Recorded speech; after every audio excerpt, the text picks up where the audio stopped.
Life's Tough, but Superheroes Are Tougher. A podcast about real-life superheroes in the entertainment industry with your host, Stephen Shamus. This episode is brought to you by the Podcast Services Division at Life's Tough Media. Having your own podcast allows you to creatively reach all types of audiences, from clients to prospects, to your most loyal membership base. And by utilizing studio affiliates located around the world, coupled with quality remote recording capabilities, Life's Tough Media makes having a corporate podcast easier than ever before. Contact us for a no-obligation consultation at info@lifestuff.com or visit lifestuff.com to learn more. Welcome back, everybody, to Life's Tough, Superheroes Are Tougher. Today we have the great Larry Hama. How you doing, Larry? I'm doing great. How are you? All right, very good. We have our co-host, Alex Ray. Larry, you know Alex from all the A shows. He takes care of you, puts you at your table, gets you all settled in. So we're glad to have you. So Larry, you're obviously you've been around for a long time. You're a legend in the industry.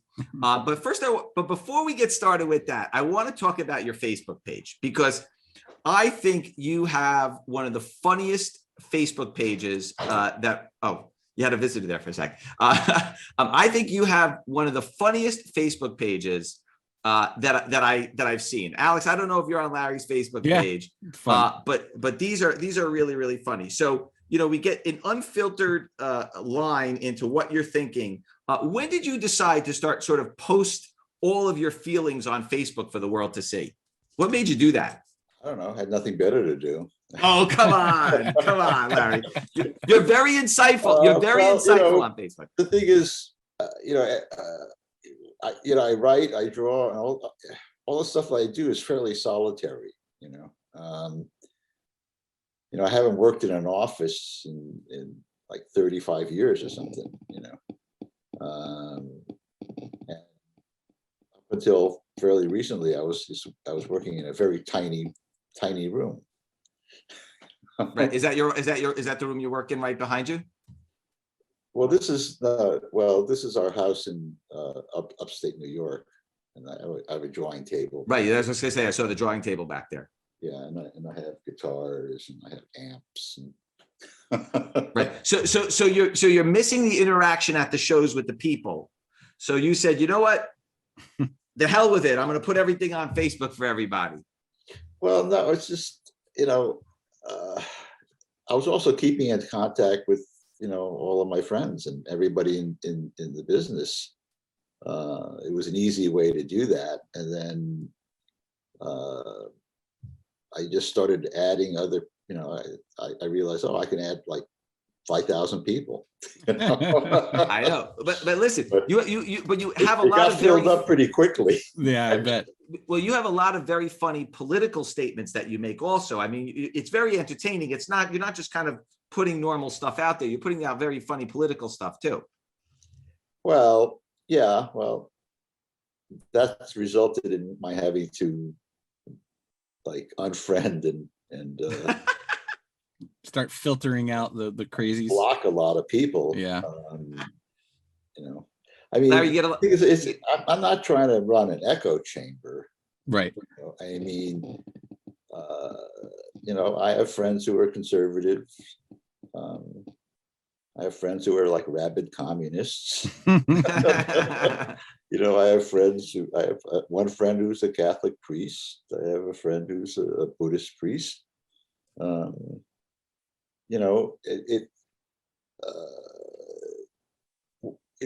What I don't like is when people come on to my page and start arguing with my friends, right? Or presenting their view as some sort of qualified gospel, right?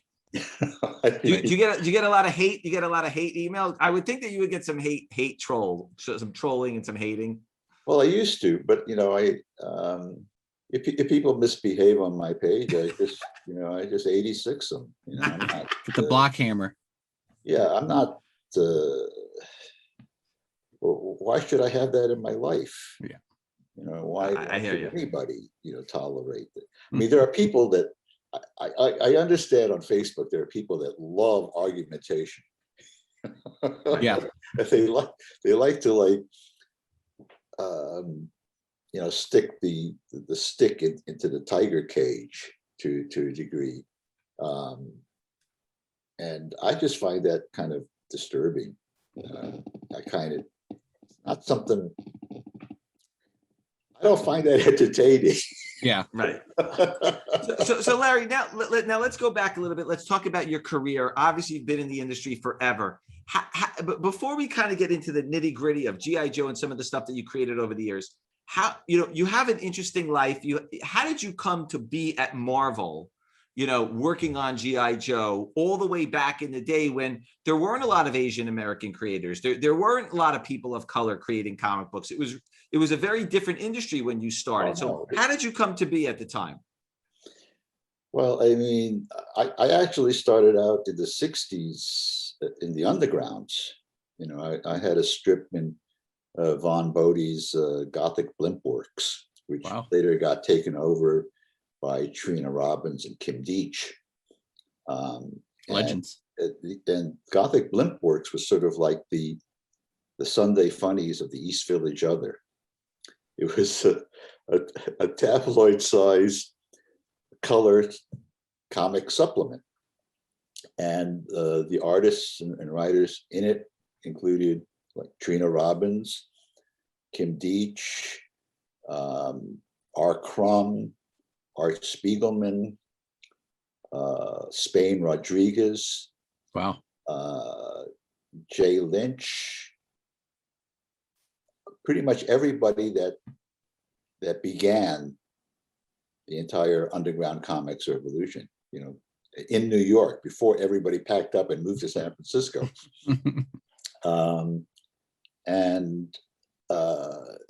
And included in this mix were like guys like me and Mike Kaluta and Bernie Wrightson. This was our chance to get stuff printed because we couldn't get our foot in the door at Marvel or DC. And we even had a show at the Corcoran Gallery, DuPont Circle in Washington, D.C. It's a Washington Gallery of Modern Art. It was the first collected show of underground comics ever. This was in the 60s. Later on in the 70s, early 70s, I'd been working for Wally Wood as his assistant. Another That's legend. awesome. Yeah. Legend after legend. Yeah, and that was, an education.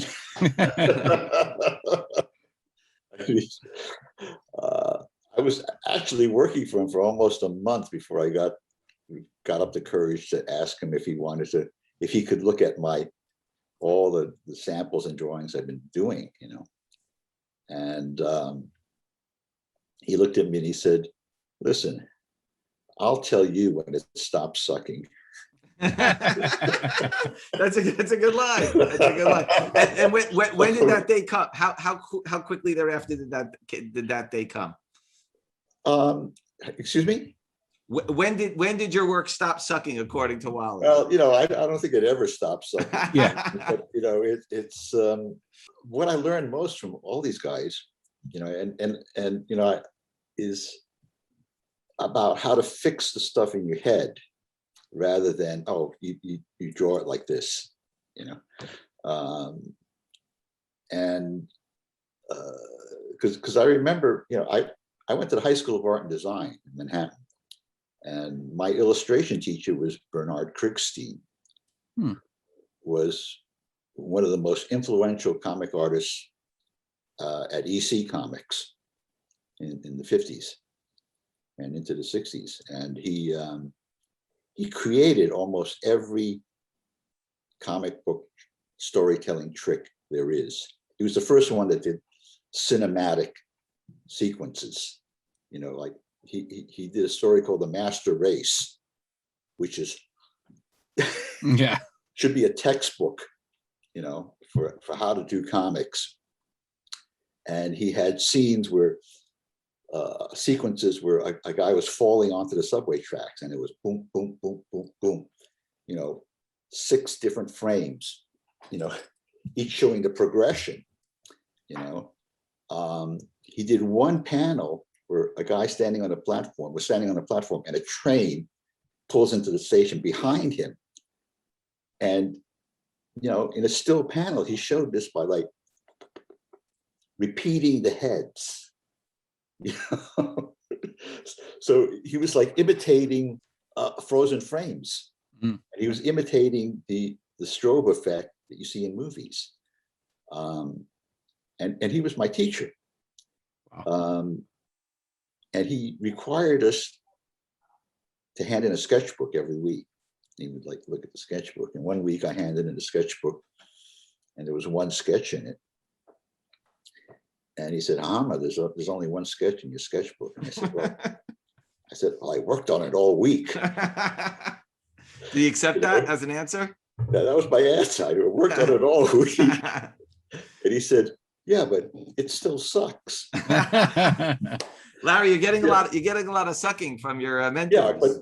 But then he said, that if you have to do about 500,000 really sucky drawings before you do your first good one.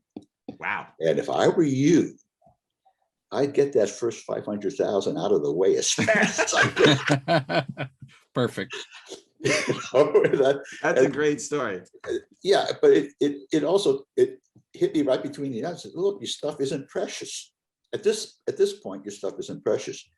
Just don't be afraid. Just do the stuff. Make your mistakes, and that's your education.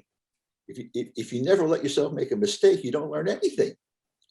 If you never touch that stove when it's hot, you don't know not to touch it in the future. Right. So then, Larry, how did you wind up at Marvel after all of this? Well, it was because I got imploded out of DC. Oh, so you're at, I'm sorry. That's right. So you're at DC first. So what happened? How did you get into DC? That's a really complicated. I mean, I've been working at Neil Adams' studio, the Continuity. Right. Continuity, sure. I had the desk next to Neil, which where nobody else wanted to sit. It was sort of like the siege perilous, that because you were under his eye all the time, and he would, and his was a third great lesson. He taught me that he was looking over my shoulder and, why are you still settling? I thought you were going to say, why are you still sucking? I thought it was going to be a third time. He was getting to that. And I said, well, what do you mean settling? And I was actually working on a job for him. We were doing advertising work. And I was doing a comp. I think it was a comp for Air France. I think it was for Gray Advertising, one of these big firms. And he said, well, I could tell by looking at what you're drawing there that in your head, you're seeing something 1,000 times better. But, in your brain, you're going, I don't think I can pull that off. So I'm going to settle what I can know I can already pull off. Right. And do. And, and every time you settle, instead of pushing for the next level, it's like going to the gym and doing one push-up. But every time here's where the sucking comes in. Right. So the first time you push it, it's going to suck. Maybe the second time it's still, but something magical happens on the day that it stops sucking. But you don't get to that day, if you're afraid to take those risks. Right. And, there is no art without risk. Yeah. So, true. And that was like turned something in my head. A light bulb went off. Yeah. The light bulb goes off. Oh yeah. Settling comes hand in hand with procrastination. You put the two of them together and, days go by. So then you went from that to DC Comics. And what were you working on at DC Comics? It was what happened first was that I went off to be an actor for a year and a half because I got cast in a Stephen Sondheim musical on Broadway. Oh, wow. Yeah, so I come back from that, and I still got my desk. I've been paying $50 a month. So that's what it cost. The desk space at Continuity was $50 a month. You got a desk and all the coffee you could drink. Terrible coffee too. And so I come back to my desk, and Neil says, "Well, what are you going to do now?" And I said, "I don't know, just go back to doing comics, I guess." And then Jeanette Kahn had just come in at DC. Sure. And I get, because, I guess this guy's interesting. He was just in a Broadway musical. Oh, that's funny. Okay. They offered me an editorial job at DC, and part of it was Neil pushing them. Neil opened the door for a lot of us. When he first got in at DC, he stuck his foot in the door and kept his foot in there, and he brought in guys like Kaluta and Wrightson and Jeff Jones that the old guard at DC would have never gone for these guys. Interesting. And he got me my first comics penciling job. It was an 8-page story at DC because he said, "If you let this kid pencil an 8-page story, I'll ink it." Oh, which book was this? It was Sinister House of Secrets. I gotta look that up. Like an 8-page horror story. And so I got into DC as a full editor, having no idea of how to be an editor. And figured I learned it along the way. They gave me Wonder Woman, The Warlord, Super Friends, and Jonah Hex. Nice. Well, Jonah Hex became a film. And Welcome Back, Kotter. That was my light up. Well, Jonah Hex at least became a TV. So then how did you make your move from DC then to Marvel? Well, see, that was the thing, was that like the two editors that DC hired were me and Al Milgrom. Oh, wow. And so exactly a year later, DC has this, what they call the implosion, where they, cut the line in half, basically. And they let go all the most recent hires. Got it. So me and Milgram were the last editors hired. So we were cast into the wind. And Al landed on his feet immediately at Marvel. So he became an editor of Marvel right away.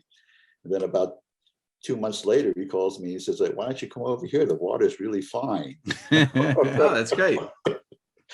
So I went over there, and they gave me Crazy magazine. Oh, I remember Crazy. Those are good. Which was sort of like Mad's, Marvel's take on Mad magazine.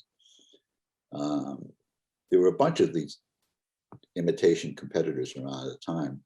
I think Cracked. National Lampoon. Yeah. Well, National Lampoon was in the league of its own. Right. I did some of my first work in the 70s for National Lampoon. Oh, wow. Larry's worked everywhere. I know. They were a great crowd. Yeah. So that's how I got in the door at Marvel. So now you're at Marvel. I want to kind of talk about your G.I. Joe silent issue, which even to this day is one of the most iconic and influential books of all time. When you were working on that book, did you know what you were working on? Did you know what you were going to do? Did you know the lasting impact that book was going to have on the industry? No, it was basically, there was a scheduling problem. I think, maybe Denny lost a whole issue on the desk. We had, there was a big panic, and they said, "We need to produce a complete issue of G.I. Joe in 2.5 or 3 weeks." Wow. From absolutely having nothing. And I said, "Well, if we got rid of the lettering, that would save a whole week. So you got rid of the lettering, but also you have to be able to story tell without the words. Like it's not, you have to So I said, tell the, look, I'll write it and draw it, lay it out, or what they call, there were something like 5 variations of job descriptions there. It was like layout, breakdown, and something else before full pencil. Layout, breakdown, shakedown. I've never heard that one. and full pencil. And I said, oh, I'll do breakdowns. So I wrote it and drew it in about 3 days. Wow. Started on a Friday and handed it in on Monday. And, they sent it right out to Steve Lealoa. And as he fed pages back, George Russo's colored it in the bullpen. Wow. Now, did you have any idea of how impactful that is? Are you surprised that people are still coming up and talking about it and getting them signed and all that other stuff? Well, yeah. I mean, it was like something.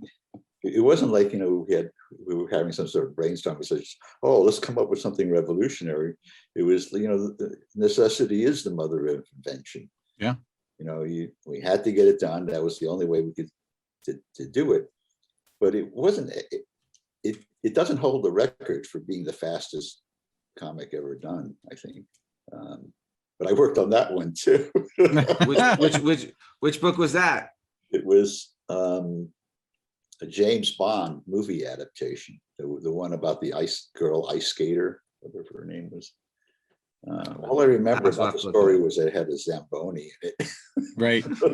Yeah. And I had to write it. We got the thing out in, I think, a week.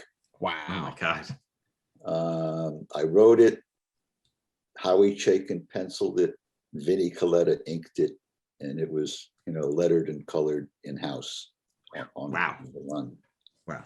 And So Larry, we've gone through a lot of stuff with you. And one thing that I said to Alex earlier is that it seems like you've worked on every character under the sun, right? You worked on Spider-Man, Daredevil, Iron Man, Punisher, Batman, Superman, Avengers. Is there anything that you haven't done yet? They're like, you know what? In all these years, I never got to work on this character. I think I could do a really good spin on it. And this is what I would do with it, that you could really sink your teeth into. Oh yeah, there's no secret about that. I mean, I have always considered myself a duck man. I wanted to do funny animals, but when I was trying to get into the business, there was no funny animal work to be had. So you had to do what was there, which is superheroes. And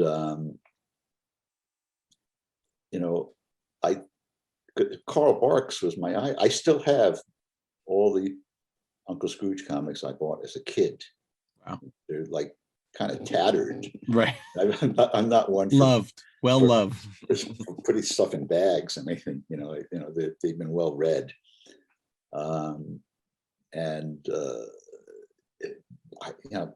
Barks was a genius, and I loved his world. And I love those characters, and I've always said, G.I. Joe is basically Junior Woodchucks with guns. So that's like 3 times I almost got a chance to write Uncle Scrooge. Well, maybe after this interview, because the license, right? The license comics kept changing. Yeah. IDW had it for a little while. It would change every year or something. Yeah. So like, it would change, and then somebody would, call me up and say, hey, would you want to do this? And I said, yeah, so let me work something up. And then, a week later, they're gone. So obviously, literally like 3 times. Yeah. So let's get back to G.I. Joe, because everybody likes asking about G.I. Joe, because that's the meat and potatoes. Okay. So you have all these G.I. Joe films coming out. A lot of the elements that you've created over the years, you see them on a screen. How does that make you feel when you're like, wow, I created that, or I drew that, or that's something that came out of my brain? I mean, does it evoke any emotions out of you? Does it make you happy, sad? What does it make you feel like when you see that in the movie theater, or you see the movies at home, and you see, or the cartoons, and you see some of your creations come to life? Well, I feel better if I get a check out of it. Right. Yeah. You get that answer a lot, by the way, Larry. You get that answer a lot. But I've seen a lot of my stuff show up on the screen, and I never got credit. Can you talk about some of that stuff? Do you recall some of that stuff? Well, there's a lot of what made it to the screen in with the Wolverine character. That's basically my stuff. Yeah. Never saw anything for that. Did they give you a thank you? Did they give you the thank you? Never got a thank you. Never got.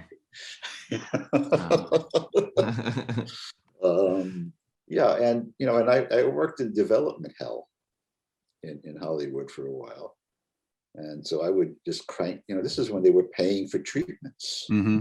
They would fly me out there. I'd have a meeting and go to the Beverly Hills Grill, or have dinner at Spago's and Mortimer's, and I write this stuff up and they send me a check. And this is when they had development money and real, Right. Those days are long gone, but I was working on miniseries development, for that Alter Cocker. What was his name? The guy who produced Roots. Oh, wow. I don't know.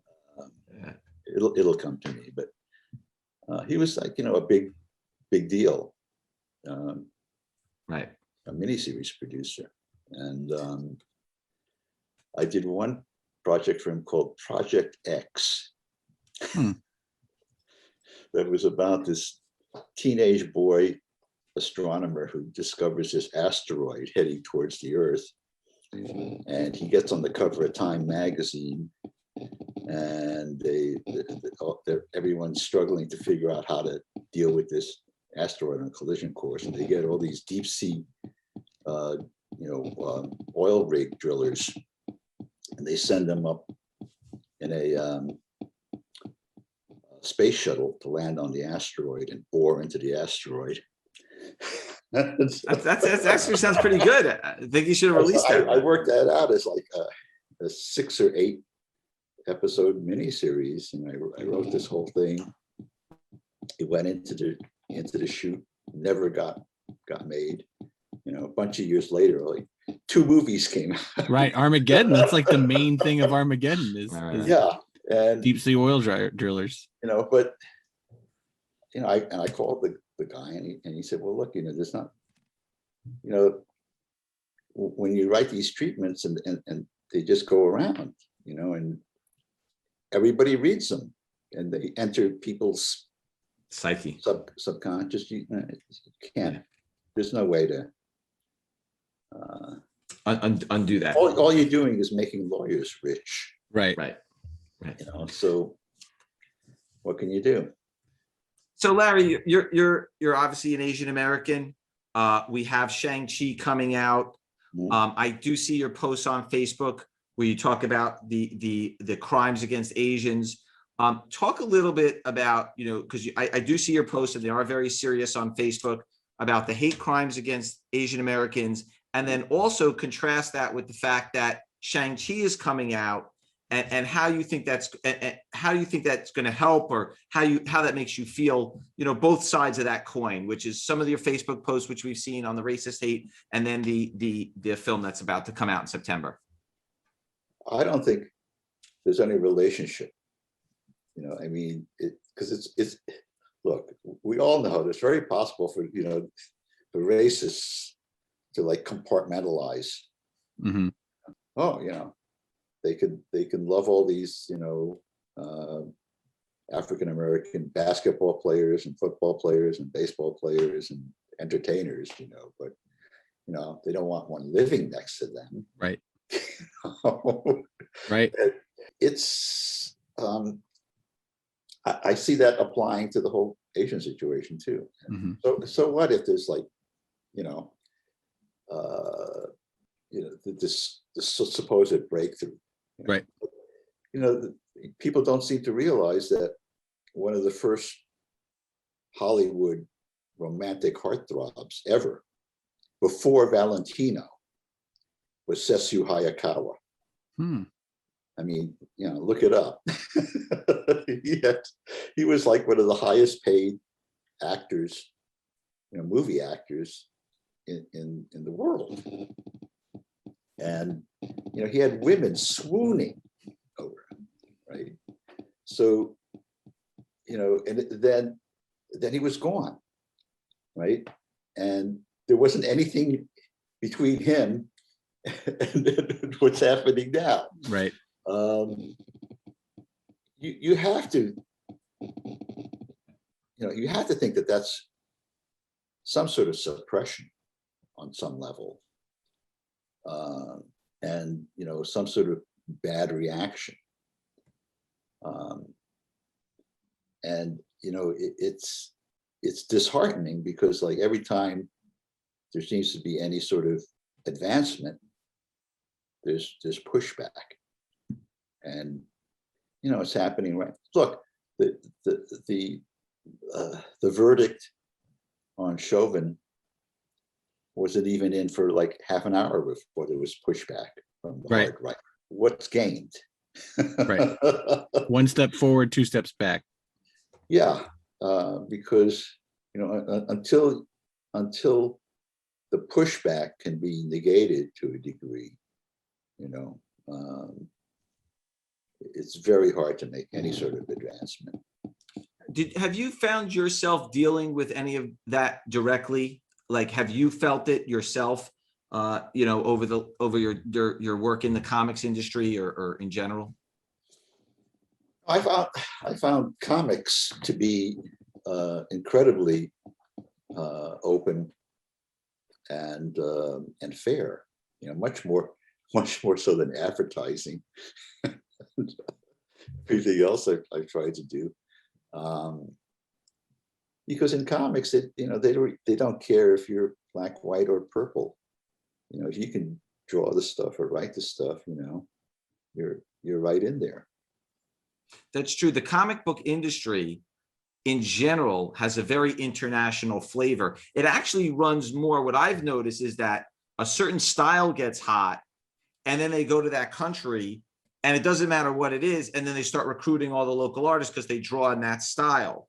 Like the Brazilian artists get hot and then they start going to Brazil, and Mike Deodato and all those guys get picked up. And then Italy gets hot and they start going to Italy and picking up all those creators as well. That started not because of any artistic merit, but because of publishers being cheap.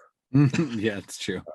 You could, in the 70s, you could hire a Filipino comic artist for half of what you were paying an American artist, and they were glad to get it. Yeah. So that was really the beginnings of outsourcing. When lots of publishers discovered, oh, I can get this stuff done cheaper in Spain or the Philippines or Argentina. That's where the jobs went. Animation industry did it well. The American artist's point of view is right. that, these people were stealing our jobs by undercutting us to a degree.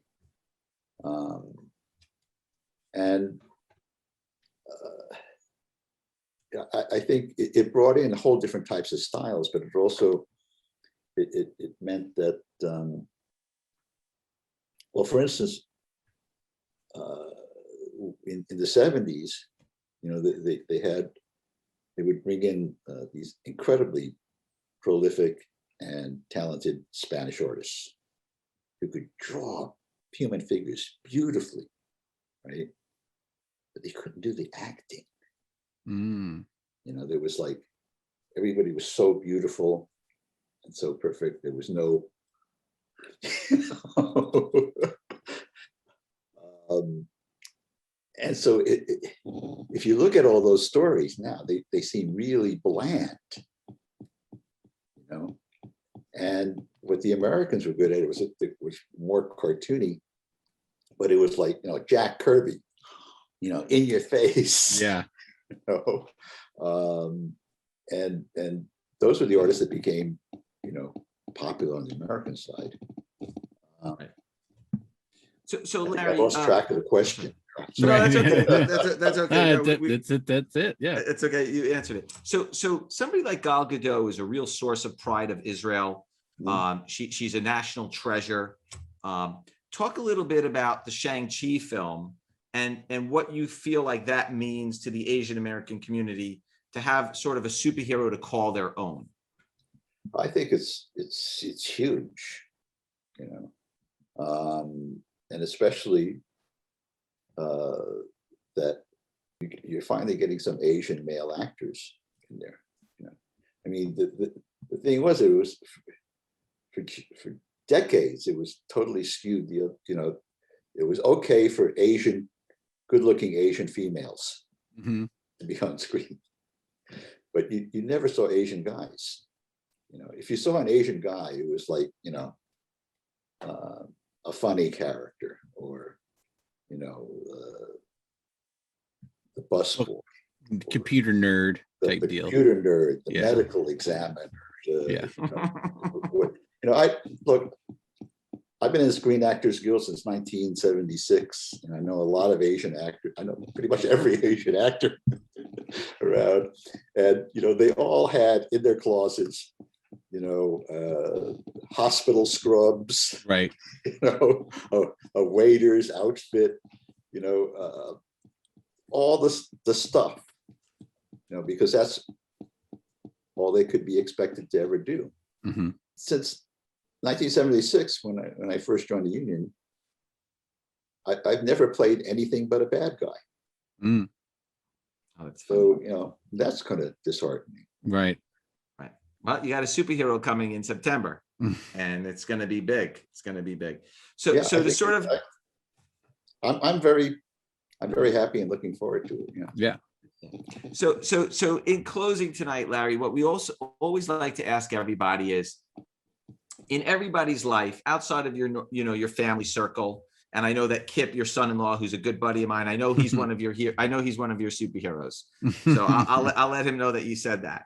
But outside of Kip and your immediate family, have you had any superhero? You know, we all are capable of super heroic things in life, helping a friend, mentoring somebody, you know, doing something special for someone who's not related to you. Have you had a superhero moment in your life where someone did an act of kindness for you, or somebody mentored you, or somebody did something for you that was not a family member in some way? We always like to ask this question because it's amazing these stories and emotions that it can evoke out of people. Well, yeah, I mean,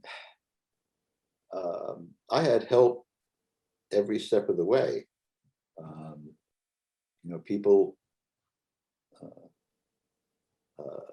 gave me a hand. The thing about comics is that, well, I should specify from the art end of it, you know, artists in the comic book business are just tickled to see a new guy come in because we're all fans to a degree, you know, and you know, and like I said, I was helped every step of the way. You know, I worked for Wally Wood. He fixed me up with Neil Adams. You know, Neil Adams fixed me up at DC and at Marvel.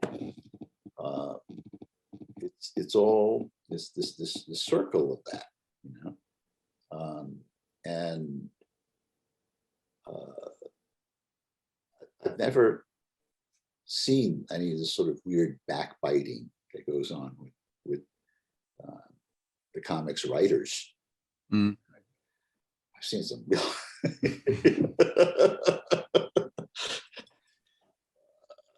The competition and, the backbiting and the, backstabbing was like really rampant. I had one writer, write to an editor of mine telling him that he should fire me off the book and hire him instead. Wow. Okay. And the editor was so incensed that he gave me all the letters. Wow. That's funny. I have file folders full of this stuff. Yeah, nice. Larry's got a long term. Just in case. Yeah. He's like an elephant up there. He's got a long term memory. Yeah, and but from the artists, I only ever got help and encouragement. And, Wow, that's awesome.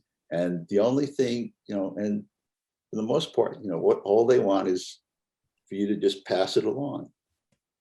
Right. And I feel obligated in that way. If I see somebody good, I want to help them. Get them going in the right direction. Get them going. Get them to get them started on the road. Because if you don't do that, we're just it's a downward spiral. Yeah. Right. And it's the right thing to do. That's great. Larry, you've been a wonderful guest tonight. Did you want to add something? It looked like you may want to add one more thing. I felt like I cut you off. Plug your new stuff. No, I'm good. Okay. This was great. Thank you, everybody, for joining us tonight with the legend. And Larry, you are a legend. I don't know if you know that you're a legend, but we know that you're a legend. Okay. So the legend Larry Hama, you've read his books. You've read his books. You've seen his books. There's probably thousands of them at this point. And we thank you for joining us tonight on Life's Tough, Superheroes Are Tougher. And we'll see you next week, everybody. Thanks. Thanks, guys.